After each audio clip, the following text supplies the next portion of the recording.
Well, there's more trouble, and we sure don't need it. Now things are heating up with China. U.S. surveillance imagery spotting Chinese artillery in contested waters in the South China Sea. This development confirming fears that China is militarizing man-made islands. And there is fear this might set off a regional conflict. But there's more drama. Secretary of Defense Ash Carter now vowing the United States will not back down over its military flights in the region. Charles Krauthammer, author of the very best-selling book, Things That Matter, joins us. Nice to see you, Charles. Pleasure to be here. How serious is this Chinese dagger rattling? This is gradual but serious. I don't think the Chinese are reckless. They're not going to start a war. They don't want to provoke anything. Their growth is inexorable, and their goal is to expel us. We are sort of the people who control the waterways on the Pacific Rim. We have since the Second World War. They want us out. They're building all kinds of naval assets.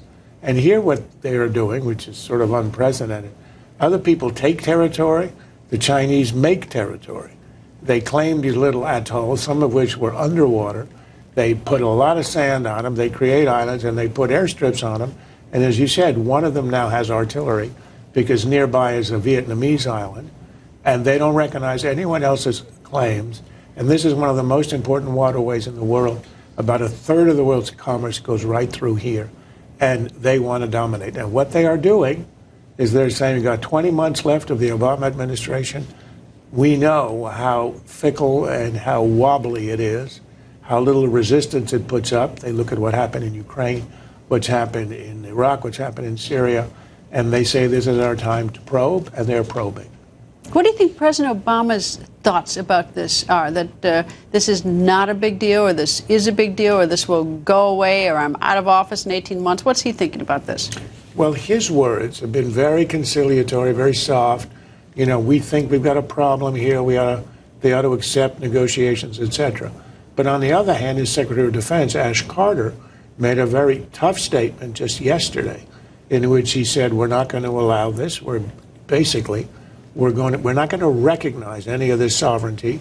We're going to deploy our naval, our air assets in a way that does not recognize any sovereignty. But it allows it. I mean, like, I don't want to engage in a war with China, believe me, but I mean, he can say those tough words and that we're not going to recognize it, but we are allowing it. Well, what we're doing is we're sending airplanes through it and over the territory, and we need to challenge it with our naval vessels. We go nearby and say, we are not going to recognize this. The Chinese are saying you have to stay out of the zone. The zone is ours. And I think there's a direct way to challenge it, which we will. We did that, actually, in the East China Sea when the Chinese challenged the possession of certain Japanese islands and declared a zone where we had to declare if we're going in or not. We never declared. The Chinese were somewhat upset. The lesson here is if you push your back on a bully, they are going to back down. They are not in a position to challenge the United States. In 10 years, perhaps, but not now. And that's why you have to show resistance now. And in the meantime, it's like a cat and mouse game. It is. But with consequences. But we're the cat, so we have to remember that. And we're the dominant power. We have to exercise the prerogatives and the opposition that position of strength grants us. Charles, thank you. And that book still sounds like hotcakes.